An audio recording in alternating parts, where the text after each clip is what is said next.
Sejam bem-vindos a este nosso quarto encontro da nossa semana de reflexão sobre a celebração da Eucaristia. Nós vamos aqui, como sempre, chamar a Bia para estar conosco nesse momento e para nós continuarmos a nossa... Bem-vindos a todos que participam conosco, que estão seguindo esses dias, né? Estou vendo o Maurício, que sempre está com a gente. Estou vendo até o pessoal do Liturgistas do Brasil, que é um grupo que tem se ocupado bastante em propagar uma liturgia bem fundamentada. Sejam muito bem-vindos para participar conosco hoje aqui. Espero que nos acompanhem também, né? Quanto se possa, não? Vamos ver se a gente consegue aqui conectar com a Bia e vamos seguindo esse nosso dia de oração, de reflexão, de tudo aquilo que nos ajuda a compreender melhor a nossa celebração da Eucaristia, né? Dias intensos, uma semana cheia, bastante coisa acontecendo, graças a Deus. E nós estamos aqui nessas noites todas para refletirmos um pouco. A internet sempre tem o seu ritmo, a gente está tentando aqui dizer para a Bia entrar, mas alguma coisa está acontecendo. Vamos lá. Aí, chegou. Cheguei, padre, boa tarde. Olá, Boa tarde a tudo todos. bem? Tudo bem, já vi o senhor dando aí as boas-vindas para o pessoal, que alegria, né, estarem nos acompanhando. Tantas mensagens lindas chegando quando a gente termina as lives, né, muita mensagem de gratidão. Isso é o mais bonito, né, padre? Exatamente, né? Estamos aqui a serviço da igreja para poder celebrar, entender melhor aquilo que nós celebramos, justamente para enriquecer o nosso caminho de fé. Então, nós também somos muito gratos por essa oportunidade que Deus nos dá de ser instrumento, né? Amém, nem me diga, é isso mesmo. É a graça em nós, agindo em nós, através de nós, né? Sim, estamos nesse caminho, né? Nesse caminho de crescimento espiritual e de contato e de aprofundamento da comunhão com Deus, que se celebra na Eucaristia, nesses passos todos que nós acabamos dando, né? Vamos lembrar o que a gente já falou até aqui, hoje é o quarto dia de encontro, já tem bastante conteúdo para recordar. Isso mesmo. Então, no primeiro dia, né, nós estamos fazendo as lives sobre a celebração da Eucaristia e de uma forma didática, o padre Diogo Chichito está dividindo para nós, mas nós já entendemos que tudo, né, é uma coisa só e isso é muito lindo, então Deus está presente em todos os momentos. E primeiro dia a gente falou então sobre a porta e a água, né, que nos colocam nesse mistério, a nossa entrada nesse grande mistério da celebração da Eucaristia, como o coração aberto de Cristo. Depois, no segundo dia, nós falamos sobre o Kyrie e falamos também sobre o Glória. Então, aí é o nosso reconhecimento, né? Diante dessa grandeza toda que estamos sendo convidados a entrar.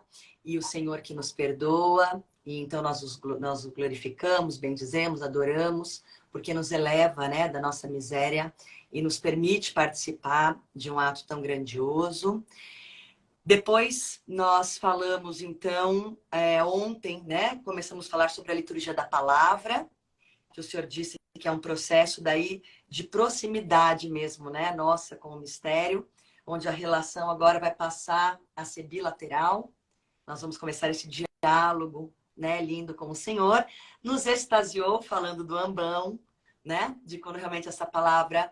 O evangeliário, por exemplo, sai ali do altar, onde é a presença, né, do Cristo, e se direciona ali ao ambão.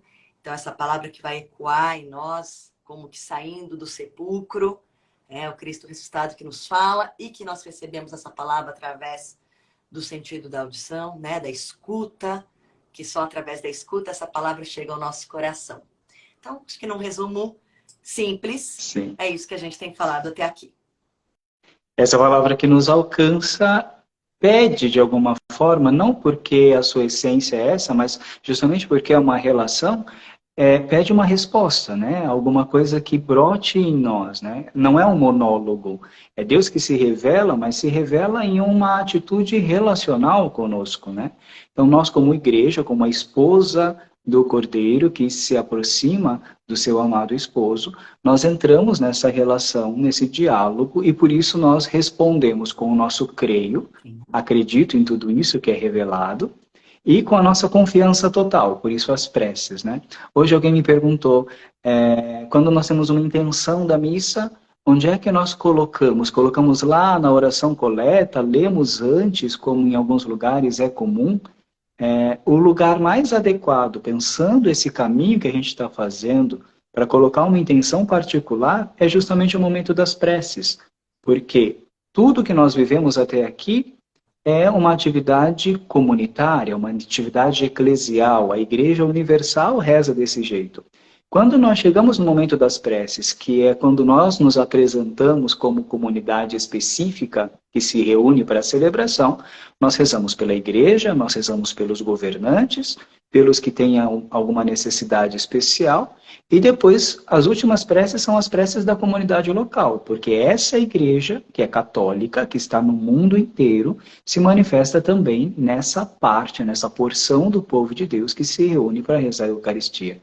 Então é ali o momento mais adequado para citar uma intenção, não sei, de sétimo dia, ou alguma ação de graça específica que aquela comunidade quer oferecer ao Senhor, né? Talvez seja o momento mais interessante dentro dessa dinâmica de unidade que toda a celebração carrega consigo, né? Padre, eu também recebi uma pergunta bem interessante, que eu acho que é pertinente ao que a gente conversou ontem, então eu vou trazer aqui antes do senhor continuar com o tópico de hoje. Na hora que o sacerdote vai proclamar a palavra, nós nos persignamos. E a dúvida é, nós devemos rezar em silêncio nesse momento da persignação a oração tradicional de proteção, pelo sinal da Santa Cruz, livrai-nos Deus Nosso Senhor dos nossos inimigos, ou devemos pedir que a palavra esteja na nossa mente, nos lábios e no coração? A tradição diria essa segunda oração, né? A oração de persignação, ela é uma recordação do Senhor que nos acompanha. E por isso, quando a gente faz a persignação com água benta, lembra que a gente falava lá no início que a água benta recorda o nosso batismo? Sim. Não é um amuleto, mas é justamente essa proclamação de fé de que o Senhor está conosco porque eu sou uma coisa só com Ele a partir do meu batismo. Nesse momento do Evangelho, aos poucos foi se criando, não está em nenhum ritual que se faça essa oração. O gesto sim, mas não existe uma especificação do sentido ritual. Só que no fundo é exatamente esse, que nós, através do mistério da cruz que traçamos sobre a fronte, sobre os lábios e sobre o peito, estamos nos abrindo a este mistério que vai ser proclamado. Então, a oração que o Senhor esteja na minha mente, nos meus lábios e no meu coração é mais adequada como uma ressonância daquilo que nós estamos vivendo dentro do momento litúrgico, né? Ok. E aí é interessante porque é justamente esse momento de diálogo, né? Existe uma ação ritual que nos revela o Cristo e existe a nossa disposição de acolhida. Existe a nossa prontidão, por isso nós estamos em pé, existe a nossa participação gestual, e hoje a gente vai falar um pouco dessa dinâmica dos gestos também, porque ela se modifica ao longo dos temas de hoje, que são duas coisas interessantes, a apresentação dos dons e o ofertório, né? Que, mais uma vez, a gente coloca essas palavras de propósito para mostrar a riqueza e a amplitude que elas têm e que muitas vezes são confundidas, né? A gente às vezes confunde o ofertório com a apresentação dos dons. Depois que nós proclamamos a nossa fé e dizemos ao nosso Senhor que nós confiamos nele e por isso dizemos, olha para essa situação especial da nossa comunidade, nós te pedimos, né? Nos confiamos totalmente ao Senhor, acolhendo essa palavra que é revelada, a liturgia a celebração da Eucaristia continua com a apresentação dos dons, né? E aqui é bonito pensar, porque muitas vezes a gente, por querer mostrar com mais clareza aquilo que celebra, acaba por colocar dentro da celebração coisas que não pertencem à sua simbologia. E com o desejo no coração de fazer a coisa correta ou adequada, a gente acaba inserindo situações que limitam um pouco. Lembra a dinâmica da palavra missa que a gente falou lá no primeiro encontro? Sim. Que não é inadequada, mas que talvez seja restritiva. O momento da apresentação dos dons, em algumas celebrações, acaba restringindo também a riqueza desse ato se a gente colocar, além dos dons oficiais, do pão, do vinho e da água, alguma outra coisa. Porque o pão e o vinho e a água já são em si a simbologia de toda a vida da igreja que se coloca diante de Deus. E aí a gente faz um passo interessante, porque o povo de Deus autoriza o sacerdote, o padre, o presbítero, a oferecer um sacrifício em seu nome. Sim. Eu costumo dizer que um padre não pode nem mesmo celebrar a Eucaristia sem o povo. Não sem o povo presente somente, mas sem que ele esteja em unidade com o povo de Deus, porque o meu ministério, o meu sacerdócio ministerial é em função do sacerdócio comum de todos os fiéis batizados. Santo Agostinho dizia que para o seu povo, né, para vós eu sou bispo, mas com vocês eu sou cristão. Então, antes de exercer um ministério, eu sou cristão como o povo de Deus. Só que dentro da vida cotidiana, esses ministros do Senhor, que foram por vocação escolhidos para exercer esse ministério e que responderam a esse chamado, têm uma tarefa diferente. Vamos pensar de maneira muito prática, né? Eu, como padre, não sou producente. Aquilo que é a minha vida, o meu cotidiano, a minha vida de oração, a administração dos sacramentos, a minha vida de estudo, a disponibilidade, a proximidade do povo de Deus, tudo isso que faz parte do ministério sacerdotal não produz nada de material. Isso significa que se eu tenho que oferecer a Deus pão e vinho, eu não tenho nada para oferecer a Deus se o povo de Deus não me der o meu sustento e me trouxer o pão e o vinho. Ainda que hoje a gente faça isso de maneira muito comercial, alguém vai lá e compra pão e vinho para a celebração, de onde vem a renda para que esse pão e esse vinho sejam comprados?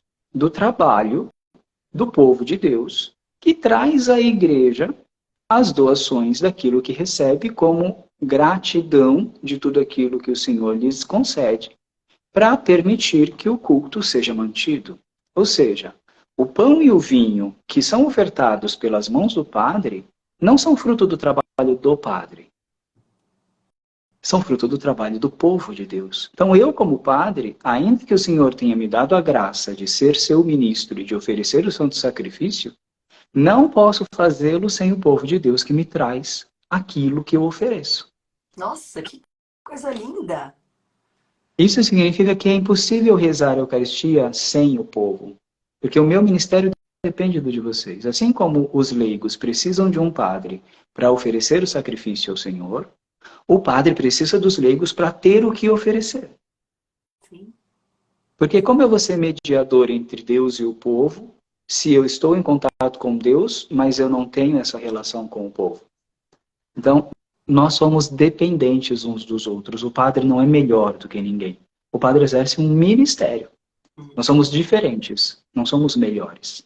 Nós somos aqueles que recebemos do Senhor esse chamado para entrar no Santo dos Santos. E aqui é bonito, porque existe um limiar. A celebração, a reflexão de hoje é a reflexão de um outro limiar.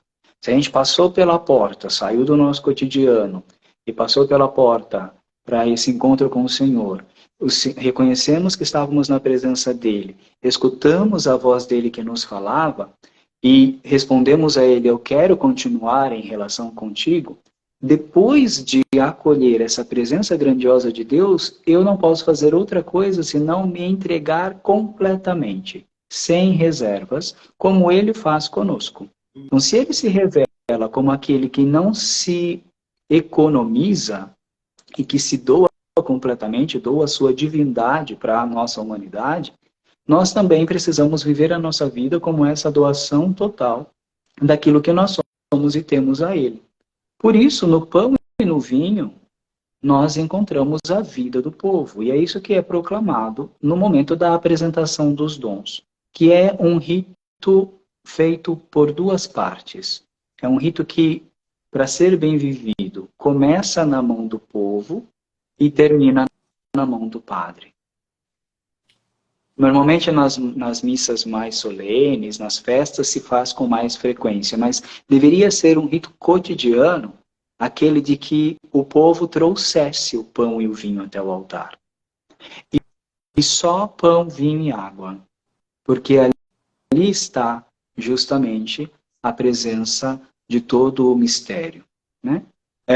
Não o cálice é instrumento, assim como o missal e o lecionário são instrumentos, o cálice é instrumento. A procissão do ofertório ela é feita com o vinho, com a água que vai ser colocada dentro do vinho e com o pão. Porque o pão é o fruto da terra e do trabalho humano. É o que nós proclamamos na hora que o padre ergue um pouquinho a patena. São 3 movimentos também, é bonito. Tem um movimento de erguer, erguer, né? Tirar do altar. Quase para dizer que da nossa realidade começa a ser mostrada para o Senhor. Então aquilo que é colocado das mãos do povo, nas mãos do padre, é o pão. Que pão? Nós rendemos graças a Deus Pai pelo pão, porque nos dá o pão, que é fruto da terra e do trabalho humano. E que agora nós apresentamos ao Pai, é um diálogo com o Pai, para que se transforme no corpo do Senhor e no pão da vida, no alimento da vida eterna.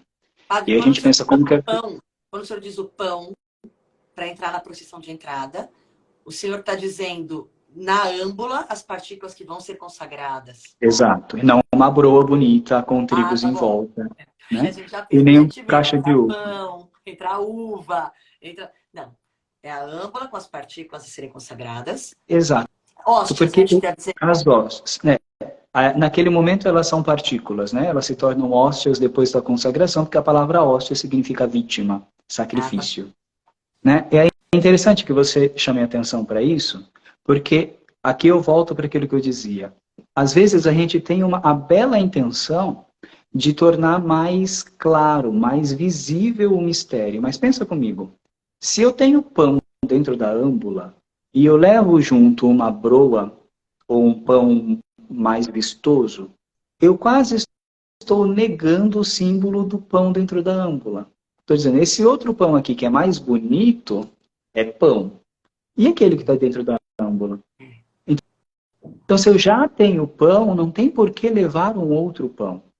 E a mesma coisa acontece com o vinho, né? Então, muitas vezes se leva um cacho de uva, ou se leva até uma garrafa de vinho, uma cálice com vinho, alguma coisa assim. Só que aquele vinho que é levado como símbolo, a gente já entendeu o símbolo de uma maneira mais profunda, mas como símbolo na maneira mais superficial da palavra, esse vinho que não vai ser ofertado no sacrifício, e essa uva que é representação do processo do feitio do vinho, da fabricação do vinho, eles são teatrais, porque eles não são o verdadeiro sacrifício. O verdadeiro sacrifício é aquele que vai ser colocado dentro do cálice e ofertado ao Senhor.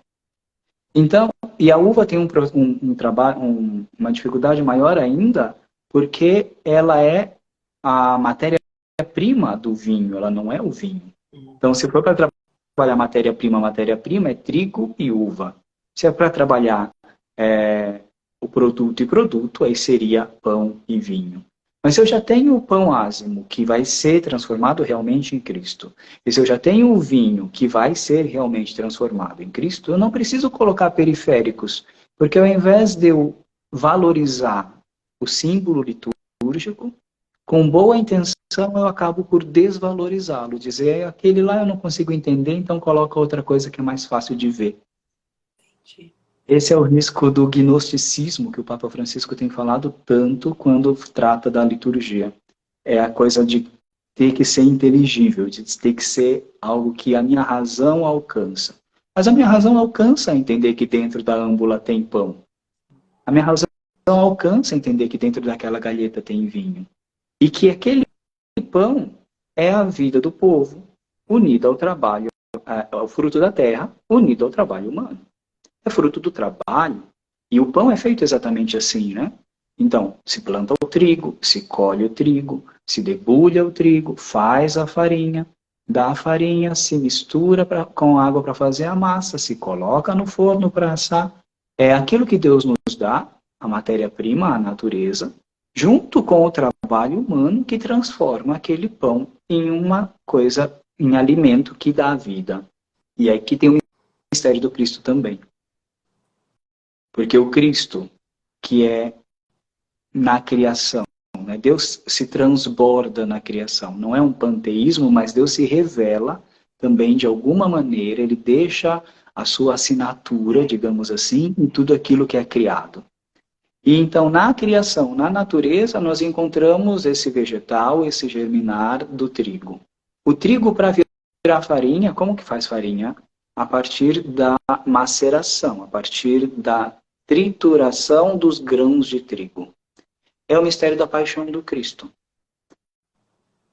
que vem misturado, esse trigo vem misturado com a mesma água do batismo, a mesma água que jorra do lado aberto do Cristo, a mesma água que é símbolo da ação do Espírito Santo. Então, a paixão de Cristo, a entrega total de si, ou doar-se sem reservas, com a ação do Espírito Santo, é colocado no forno, no sepulcro, e desse sepulcro sai como alimento de vida eterna. E só pode ser alimento quando partilhado e quando vivenciado pela comunidade inteira. Então, o mistério pascal de Cristo está inteiro presente na fabricação de um pão, que é, ao mesmo tempo, ação divina, porque é matéria natural, e ação humana, porque é o nosso trabalho que faz o pão. E a mesma coisa acontece na uva, porque a uva ela é símbolo de comunidade. Eu não posso pegar uma bolinha só de uva e fazer vinho com ela.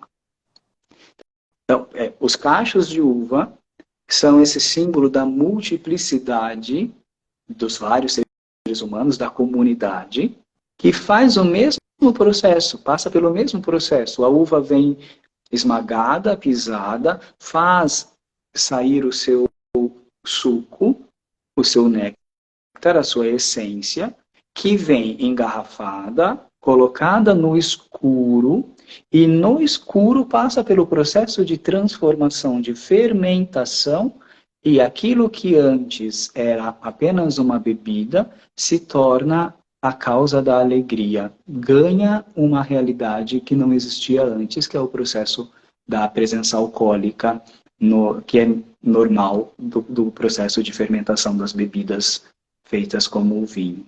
Então, também o vinho é a entrega do Cristo total, o derramamento daquilo que é a sua essência, do seu sangue, que entra no sepulcro, na escuridão, e de lá sai com uma transformação e uma expressão nova.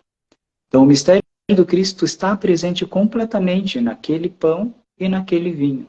Trazer outras coisas é esconder o mistério do Cristo. Repito, com muita boa vontade nós fazemos isso. Mas talvez por falta de profundidade no conhecimento daquilo que nós estamos rezando. E aí a gente espera que essas reflexões possam ajudar justamente a fazer crescer essa nossa relação com a simbologia que é própria da liturgia, sem precisar colocar nada no meio, porque ela já tem a sua riqueza toda presente ali. Com certeza, padre. Nossa, eu acho que unânime, né, pessoal? A gente vai poder participar de uma celebração eucarística de uma forma muito diferente, olhando todos esses símbolos, que são muito mais do que meras, né, representações, enxergando realmente Cristo em todos os momentos. Sim. Quando no momento da apresentação dos dons, o padre, né, porque recebeu das mãos do povo, isso é belíssimo, porque fazendo aquele paralelo que eu dizia da prática do ministério sacerdotal, se o povo, os leigos trazem o pão e o vinho que vão ser ofertados, entregam na mão do padre, existe visivelmente esse caminho. É o povo de Deus que pelas mãos do padre vai até Deus. Porque quem chega até o altar é o padre. E o padre carrega para o altar a vida do povo, o trabalho humano que Deus deu como dom e que agora, naquele pão e naquele vinho, são ofertados ao Senhor. Então, o que é apresentado a Deus? O que é apresentado a Deus pelas mãos do padre é a vida dos cristãos. Assim como a vida do Cristo foi totalmente entregue ao Pai, a vida dos cristãos na celebração da Eucaristia é aquele pão e é aquele vinho.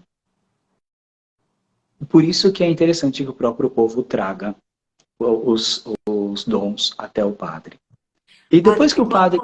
Mas se não tem essa procissão, né? Numa missa, geralmente, durante a semana, e a gente vê um ministro extraordinário da Eucaristia fazendo esse papel de levar o pão, o vinho até o sacerdote. Ele está representando todo o povo? Sim, sim. Ali a gente tem outra reflexão, que é a dinâmica da diversidade ministerial, o lugar do ministro da comunhão eucarística, tem toda uma discussão em torno disso. Mas sim, é um leigo que traz até o sacerdote. Então, existe essa passagem, digamos assim, mesmo que de maneira mais discreta, mesmo que de maneira mais reservada, porque no cotidiano da nossa vida, isso não vem colocado com tanta evidência. Então, repito, o mais adequado é fazer sempre a procissão. No cotidiano, não é que seja um pecado não fazê-la, só que o mistério vem apresentado de maneira mais clara quando a procissão acontece. Muitas paróquias têm a procissão nos domingos e não tem durante a semana, justamente porque as situações todas acabam exigindo que seja mais simples. Né? E é até bom que tenha distinção entre domingo e dia de semana, porque o domingo é o dia do Senhor. Então deve ser rezado com mais solenidade, com certeza. Né? Ok. E aí, nessa apresentação, nessa passagem do bastão, vamos falar assim, né, o povo traz a sua vida, coloca na mão do padre, e o padre, como é sacerdote, apresenta a Deus. O primeiro momento é o momento em que o padre ergue um pouquinho a patena e o cálice e apresenta a Deus, dizendo: eu te agradeço, Senhor, porque o Senhor nos deu o fruto da terra e do trabalho humano, fruto da videira e do trabalho humano. O fruto da terra e do trabalho humano, o pão, vai se tornar alimento de vida eterna. O fruto da videira e do trabalho humano vai se tornar vinho da salvação. Alimento de vida eterna, vinho da salvação. Alimento de vida eterna porque o mistério do Cristo nos insere naquilo que é só dele. Só Deus é eterno. Nós somos criados. Mas nós participamos da divindade do Cristo. Vale a pena repetir, né? Aquilo que a gente falava da gota de água dentro do cálice. E a visibilidade disso, para mim, é estupenda. Para mim, a oração mais bonita de toda a missa, que foi tirada do mistério da encarnação, é a oração do dia da missa de Natal, que foi trazida depois para esse momento ritual litúrgico, que diz, né? Pelo mistério dessa água e deste vinho, possamos participar da divindade do vosso Filho, que se dignou a assumir a nossa humanidade. E é muito plástico, é muito visível isso. Porque aquela gota de água, quando é colocada dentro do vinho, e daqui também tem inspiração, desculpa a propaganda, mas essa é a inspiração do Liturgia em Gotas. Né? Aquela gota de água colocada dentro do vinho, ela altera o vinho. O vinho não é mais a mesma coisa que era antes. Ele tem uma gota de água a mais. Só que a alteração que se faz no vinho com aquela gota é quase imperceptível. É o que acontece com o mistério da encarnação. Deus, em Jesus Cristo, quando assumiu para si a nossa encarnação, a nossa condição humana, quando se encarnou, ele mudou. Porque o invisível se tornou visível, o eterno entrou no tempo, o Deus Criador se fez criatura, e por isso o mistério da encarnação é assim, tão grandioso, impensável. O Papa Francisco, na Desiderio Desiderave, a última carta que ele escreveu sobre a liturgia, ele fala, no nosso sonho mais alto, nenhum ser humano seria capaz de pedir a Deus que o mistério da encarnação acontecesse. Uma hora a gente podia fazer uma reflexão só sobre o mistério da encarnação. Já tá marcado, hein? Vai ser logo, logo. Mas Deus muda. O Deus imutável muda, porque assume para si a nossa condição humana. Mas essa mudança é quase nada para Deus, porque Ele é tão maior do que a nossa humanidade, que ainda que seja uma mudança, é como uma gotinha de água dentro do vinho. Uau. Imperceptível. Mas do ponto de vista da água, o que acontece com ela? Mudou completamente. Se do ponto de vista do vinho a alteração acontece, mas é imperceptível, do ponto de vista da água, ela não existe mais. Ela se torna vinho. É a nossa participação no ser de Deus. É a santificação. Por que a gente pode dizer que a gente é chamado a santidade? A gente é chamado a transformar a nossa vida nesse grandioso mistério da presença de Deus.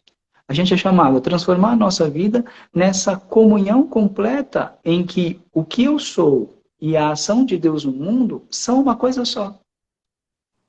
Quando as primeiras comunidades eram capazes de refletir a presença do Cristo e se fazer reconhecer pelo amor que tinham entre si, elas estavam vivendo exatamente esse mistério de santidade. Não é assim? Lá nos Atos dos Apóstolos a gente encontra. As pessoas reconheciam os cristãos e diziam, vejam como eles se amam.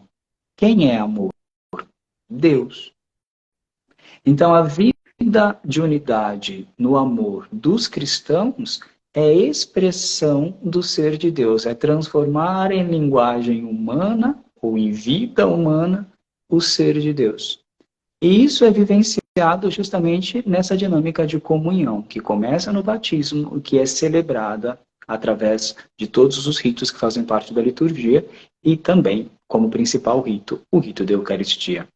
Então, nós participamos de Deus, nós mergulhamos nele e sumimos dentro da grandeza dele, por graça, não por mérito, e dali, nessa unidade entre a nossa humanidade e a nossa divindade, é que pode surgir a salvação, a vida santa, a santidade, com outras palavras.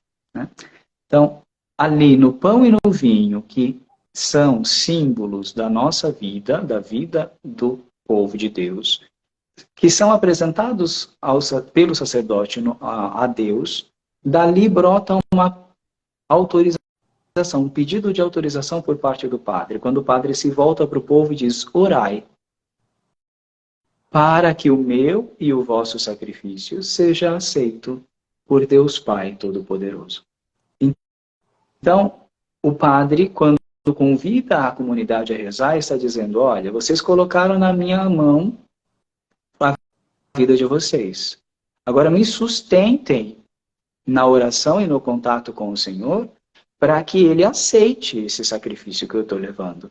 Porque eu vou lá bater na porta do céu e dizer, olha, está aqui a vida do povo. Esse povo que quer se entregar completamente, esse povo que quer fazer como aprendeu da palavra que escutou. Quer se transformar nessa presença do seu mistério no mundo. E qual que é a resposta do povo? É belíssimo. Porque o povo, nesse momento, está falando com quem? Orar, irmãos e irmãs, para que o nosso sacrifício seja aceito por Deus Pai Todo-Poderoso. Qual que é a resposta? A gente pede para receber, né? Receba, ao Senhor, nosso Senhor, nosso... O Senhor... Receba o Senhor por tuas mãos este sacrifício para a glória do seu nome, para o nosso bem e de toda a Santa Igreja. Receba o Senhor. O Senhor por tuas mãos. De quem são as mãos? Do sacerdote. Ou seja, com quem o povo está falando? Quem é o interlocutor do povo nesse momento? O O sacerdote. padre. O É, povo está falando com o padre. isso. Não é com E Deus, o com o Senhor. É Senhor Deus receba por tuas mãos, Padre, este esse sacrifício, sacrifício. para a glória do seu nome, do nome de Deus, para o nosso bem, o bem de todos nós que estamos reunidos nessa celebração, e para o bem de toda a igreja, porque o sacrifício que nós oferecemos nessa comunidade que se reúne para rezar é expandido para toda a igreja, porque se o meu pecado interfere na santidade da igreja, a minha santificação também interfere na santidade da igreja. Então, nesse momento, que muitas vezes a gente acha que está falando com Deus, a gente está falando com o padre. Porque o padre pediu para o povo, vamos rezar para que Deus aceite esse sacrifício? E vocês rezam que Deus aceite esse sacrifício, que é ofertado pelas tuas mãos. Por isso, a partir daquele momento, quem fala é o padre. Se na liturgia da palavra e na apresentação das preces, quem falava era o povo, a partir do momento da apresentação dos dons, quem fala é o padre. E o povo não fala mais, o povo aclama. Eu dizia qualquer dia desses, quer entender a missa, olha a aclamação do povo. O povo aclama com amém, o povo aclama com graças a Deus, o povo aclama com a repetição, no caso do Brasil, que é uma riqueza que o nosso missal tem, daquilo que faz parte do processo eucarístico, que a gente vai entrar nele agora na nossa reflexão. O povo sempre vai, de alguma forma, reforçar aquilo que o padre está falando, porque está sustentando o padre na oração que apresenta ao Pai a vida do povo. E aí começa o que nós chamamos de liturgia eucarística. Eucaristós, em grego, significa ação de graças. Então, a Eucaristia, ela não é estática. A Eucaristia não é um objeto. A Eucaristia é viva, é uma pessoa. E isso precisa ficar muito claro para nós, porque a gente corre o risco, por não entender, não por maldade sempre, mas a gente corre o risco de transformar a Eucaristia em um objeto. Então, a gente parece que resume toda a vida cristã naquele pedaço de pão que se transformou em corpo de Cristo. A presença real do Senhor na Eucaristia é indiscutível. Só que a presença real do Senhor na Eucaristia só tem sentido se nós vivemos aquilo que Ele nos pediu. E o que Ele nos pediu não foi tomai e olhai, tomai e adorai, tomai e contemplai, ainda que todas essas atitudes sejam sim louváveis, porque é continuidade, é o ecoar desse mistério na nossa vida e diante dos nossos olhos, mas o que ele disse foi tomai e comei, tomai e bebei. Isso vai ser assunto de amanhã, quando a gente for falar da comunhão. Mas para chegar nesse comer e beber, que tem um sentido extraordinário e enorme, que nos coloca em êxtase às vezes. Ontem a gente brincava, você entendeu por que eu sou apaixonado pela liturgia, né? A gente está falando só de maneira superficial sobre a missa e tem muita coisa aqui que é muito bonito, muito bonito. Olha, padre, eu né? vou até reforçar aqui o que a Ione escreveu, porque eu escuto isso dos meus filhos, que são adolescentes.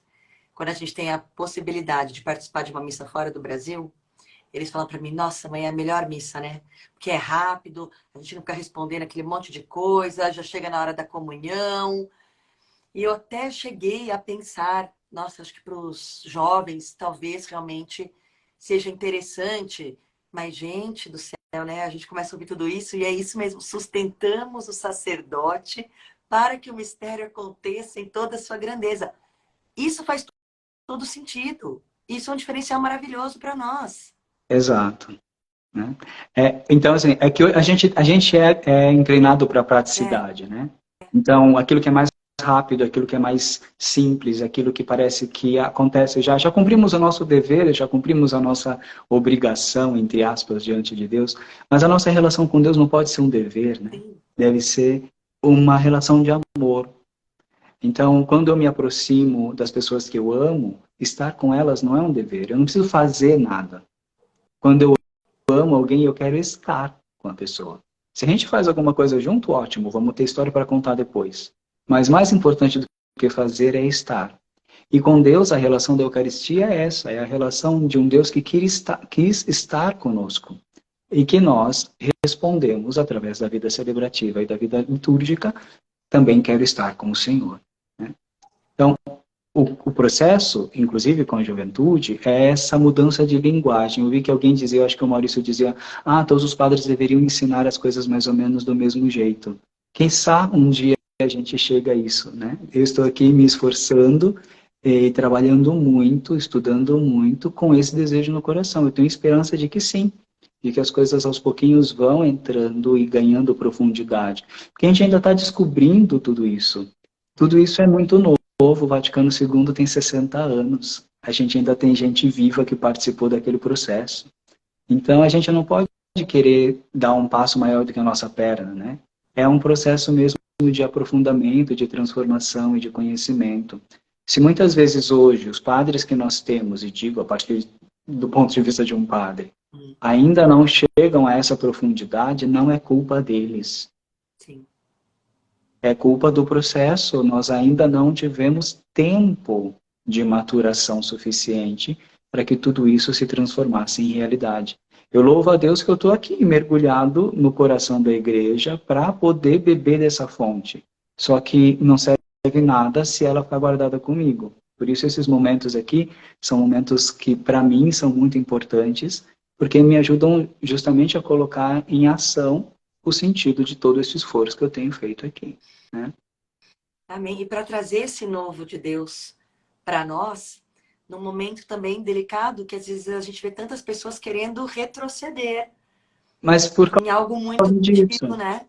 porque o que nós temos hoje, em muitas situações, não apresenta essa profundidade do mistério. E aí a gente tenta, como alguém que está naufragando, a gente se apoia com todas as nossas forças na primeira coisa que passa boiando na frente da gente. E o que parece ter concretude, o que parece ter firmeza, é aquilo que existia no passado. Sim. Porque nós não vivemos aquela realidade, nós não sabemos como era, e olhando para o passado a gente fala, mas o passado fez tantos santos, teve tantas situações diferentes, as pessoas viveram até ali com tanta coisa boa que fizeram crescer na fé, então vamos nos apoiar aquilo, porque se deu certo lá atrás, pode dar certo hoje. E é um fenômeno, né, da história. E hoje nós estamos nesse outro passo que diz, não, peraí, o passado foi muito bom dentro daquilo que era próprio do seu momento histórico. No nosso momento histórico, a gente precisa fundamentar muito bem o que a gente está vivendo, entender melhor para não cair no risco nem do praticismo, nem do gnosticismo, nem do neopelagianismo, como diz o Papa, mas para viver com profundidade tudo aquilo que a gente celebra. E essa é a missão até desse nosso encontro, desse esforço dessa semana. E a gente tem que ir multiplicando isso para todo mundo, né? A partir dos padres, a partir dos catequistas, a partir de cada um de nós, porque cada um de nós é um multiplicador, é um sinal dessa presença de Deus no mundo. É o que eu tenho falado para todo mundo que escreve para agradecer. Eu falo, sim, é uma bênção, é uma honra, mas acima de tudo é uma missão. Porque se a gente tem a oportunidade de ouvir tudo isso, de aprender, é porque Deus quer que a gente leve adiante. Fomos escolhidos para estarmos aqui. A quem mais é dado, mais será cobrado, né? Exatamente. E que isso então, é maravilhoso. Não seja um peso, que não seja um peso, mas que seja justamente uma alegria, né? Mas passado esse momento de emoção, né? De sentir tudo isso, até de interação, vamos dar mais um passinho aqui, né? Esse mistério que é apresentado a partir da mão do padre, né? Que o povo autorizou e que o padre oferece, se torna ação. A apresentação dos dons a Deus se torna uma ação que agradece, que rende graças, que diz a Deus que nós não somos nada sem Ele. Se torna Eucaristós, Eucaristia. Por isso eu dizia que a Eucaristia é dinâmica, a Eucaristia não é um objeto, não é estática. E nessa dinâmica relacional, Deus é tão generoso que pela ação do seu Espírito faz acontecer de novo na nossa vida o mesmo mistério de salvação. Então, se ele se encarnou, tomou para si a nossa humanidade, morreu e ressuscitou, ele se encarna mais uma vez na nossa vida e depois, na hora da comunhão, ele começa a ser presença em nós e a sua oferta, o seu sacrifício no altar, que é o mesmo sacrifício da cruz, porque nós temos aqui a divisão corpo e sangue, que é a dinâmica sacrificial, vai nos levar depois à ressurreição. Porque como funciona esse processo da liturgia eucarística? Começa com um movimento. O padre diz, o Senhor esteja convosco, e nós respondemos, Ele está no meio de nós. Corações ao alto. O nosso coração está em Deus.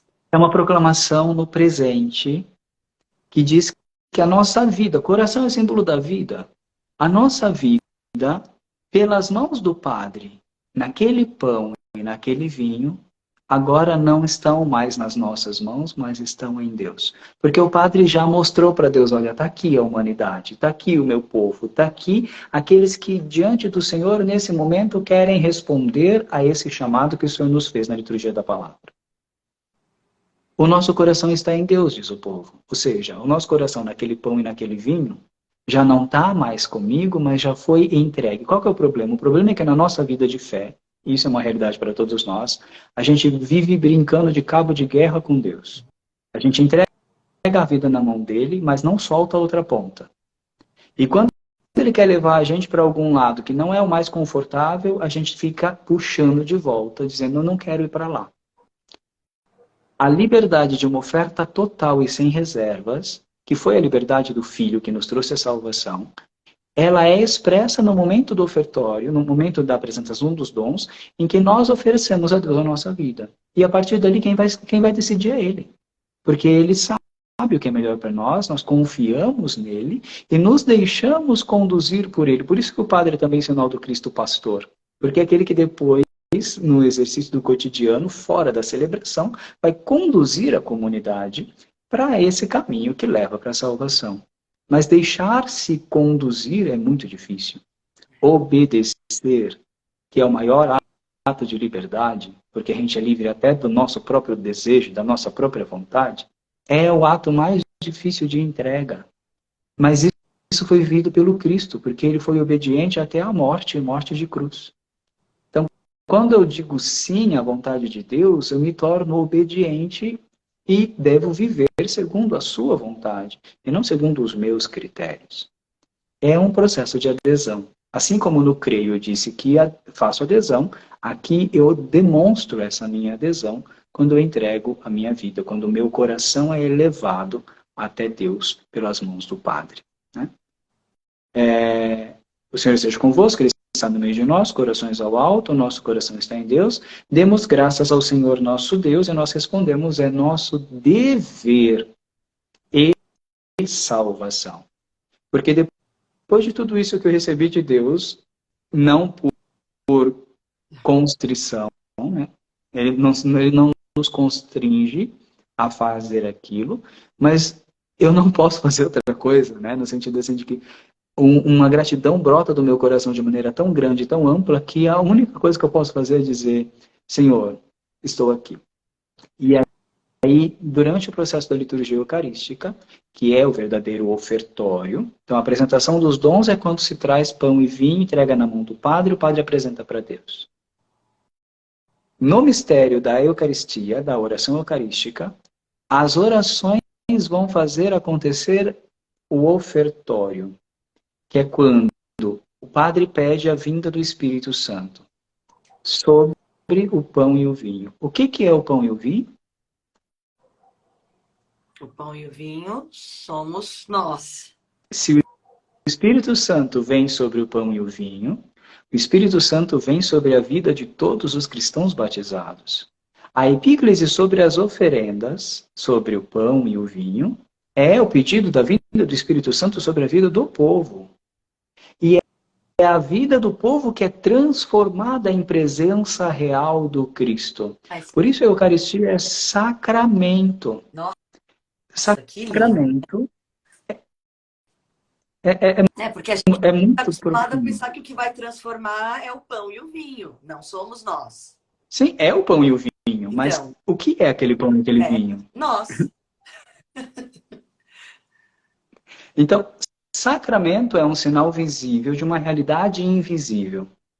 Por isso, quando eu olho o pão, quando eu olho o vinho, ali eu tenho a visibilidade dessa transformação da humanidade em Deus, que se dá pelo mistério do Cristo e que se concretiza na minha vida, na minha história. Por isso, quando o Padre pede para Deus enviar o Espírito Santo sobre o pão e o vinho, e recorda o sacrifício do Cristo, na noite em que ia ser entregue, Jesus fez assim, tomou o pão, deu graças, o partiu e deu, tomou o vinho, deu graças novamente e disse, esse é o cálice do meu sangue, tudo aquilo, as palavras que nós conhecemos bem. Quando o padre repete essas palavras, ele não está fazendo uma fórmula mágica que transforma aquele pão no corpo de Cristo e que transforma aquele vinho no sangue de Cristo. Ele está pedindo ao Espírito Santo de Deus, por isso antes tem uma imposição das mãos, uma epiclese, que faça no hoje da nossa história acontecer aquilo que já aconteceu no mistério do Cristo. Só que esse pão e esse vinho é a minha carne, é a minha vida. Se Deus se encarnou no seio de Maria, Deus hoje se encarna em mim. Por isso aquele pão é sacramento, é sinal visível da realidade que acontece na minha existência, na minha história. Não por mérito, mas por ação do Espírito Santo. Isso já aconteceu no batismo, porque foi o batismo que nos tornou filhos de Deus. O único filho é Jesus, eu sou imerso em Jesus, e em Jesus eu me torno filho de Deus. Então aqui acontece a mesma coisa, a transformação do pão e do vinho no corpo de Cristo é sim materialidade desse mistério. Mas quando eu olho esse sacramento, eu não posso esquecer que esse sacramento é feito de mim, porque eu sou aquele pão, porque eu sou aquele vinho. Então, quando eu me coloco em adoração, eu não estou olhando para Deus. A adoração, eu estou olhando para um Deus que quis se fazer presente em mim. Adorar o Santíssimo Sacramento não é um gesto de reconhecimento de Deus no sacramento. Adorar o Santíssimo Sacramento é viver e experimentar esse amor tão grande de um Senhor que quis que eu participasse da sua divindade. É muito mais do que olhar para alguém fora. Eu estou naquela hóstia, eu sou, de alguma maneira, aquela hóstia. Porque foi sobre mim que o Espírito Santo foi enviado para me consagrar e me transformar em presença real do Senhor. E ali está presente toda a igreja, porque depois de proclamar o santo, nós cantamos com os anjos, o santo, e rezamos pela igreja, hierarquia, pelos nossos mortos, igreja padecente, e pelos santos, pela intercessão dos santos, igreja triunfante. E tudo isso, todo esse movimento da ação do Espírito Santo em nós, culmina na grande proclamação que é o ofertório, que é o por Cristo. Tudo isso, quando o padre leva o cálice com o vinho consagrado e o corpo de Cristo, o pão eucaristizado, diz, tudo isso, Pai, nós te ofertamos. E como não podemos ofertar de maneira direta, nós ofertamos por Cristo. Ele é o meio, ele é o veículo, mas ele também é o motivo. É por ele que nós ofertamos, porque nós sentimos esse amor que vem do Senhor através dele. Nós ofertamos com Cristo, porque ele se ofertou, e nós, como somos membros do seu corpo, nos ofertamos a ti com ele. E como o Senhor aceitou a oferta dele como oferta agradável que apaga os nossos pecados e nos une a ti, aceita também essa oferta de nós mesmos nele. Por isso, em Cristo, imersos Cristo. Então, o ofertório, que é o por Cristo, com Cristo e em Cristo, que é o cume de todo esse processo de ação de graças, de Eucaristia, é o nosso coração em Deus. Que coisa mais maravilhosa. Proclamamos Meu Senhor e no meu... início e vivemos no final. Uau, padre, acho que não tem nem palavra para comentar, porque precisamos absorver tudo Sim, isso, né? Precisamos fazer como que o com o trigo. exato, exato. Inclusive, o tempo já está chegando, né? Acabou de tocar aqui dizendo que temos 3 minutinhos, né? Acho que a gente podia fazer um pouquinho diferente hoje, dar uma lida, então, no que o pessoal falou nesses últimos minutos que o Instagram nos dá ainda, Vamos. né? Padre, Porque no a momento gente que tem... falou que a gente, né, que a gente dá graça, como é que fala? Dá graças ao Senhor, em algum momento aqui, né? Eu vejo que muita gente faz uma reverência nesse momento durante a oração. É o correto, é isso? não é prescrito, mas você me fez lembrar outra coisa que eu falei que ia comentar e não falei, que é a diferença de posição do corpo, né? Como é que nós Isso. estamos na hora da consagração? De pé. Da consagração, quando o padre repete as De palavras joelho. do Senhor, ajoelhado. Depois que... O Isso. momento da interioridade, o momento da epiclese, é um momento da epiclese sobre o pão e o vinho, mas também existe a epiclese sobre o povo de Deus, porque enviai o vosso Espírito para que nós sejamos, nós participando do corpo e sangue de Cristo, sejamos reunidos em um só corpo. Aqui, participar do corpo de Cristo não é comungar. É proclamar que aquele corpo de Cristo é, de alguma forma, a minha vida, porque eu participo. Eu sou parte daquele pão. Eu sou parte daquele vinho. A comunhão vai ser um passo posterior. Então, como eu participo desse pão, como eu sou parte desse vinho, quando o Espírito Santo desce sobre este pão e este vinho, ele desce também sobre a assembleia, sobre a comunidade, sobre o cristão. E por isso eu estou de joelhos. Eu estou de joelhos como aquele que recebe essa graça de Deus, que me preenche na minha interioridade. Porque diante da grandeza de Deus, qual outra postura senão aquela de se prostrar? Então, estar de joelhos ali não é um momento de contemplação e nem um momento de humilhação, mas é um momento de reconhecimento da grandeza de Deus e de abertura para essa efusão do Espírito que me transforma em presença de Deus no mundo. Presença essa que é vivida e experimentada pela Igreja no sacramento da Eucaristia, que é presença real do Senhor presente ao longo da nossa peregrinação sobre essa terra. Amém. Bastante coisa bonita, né? Muita, muita. Ó, tô em lágrimas aqui. Eu também quase falei, dá licença que eu vou desmaiar e já volto, mas aguentei firme. E tá tudo muito lindo. E olha, o padre pede pra gente escrever também as dúvidas, né? Uhum. A gente pode escrever, vocês podem escrever aqui para mim no Deus Convida ou para o padre no Liturgia em Gotas, que a gente traz e no começo a gente sempre pode esclarecer. Exato, né? Então, espero que tenha ajudado a gente a aprofundar um pouquinho mais. Amanhã é o nosso último encontro, mas a gente continua sempre nesse mergulho que nós estamos fazendo aí do mistério da Eucaristia. Espero que ajude a gente a crescer e rezar melhor. Amém. Com certeza Deus ajuda. abençoe a todos e nós nos vemos amanhã. Combinado. Boa noite. Tchau, Tchau, pessoal. Tchau, tchau. padre. Até amanhã.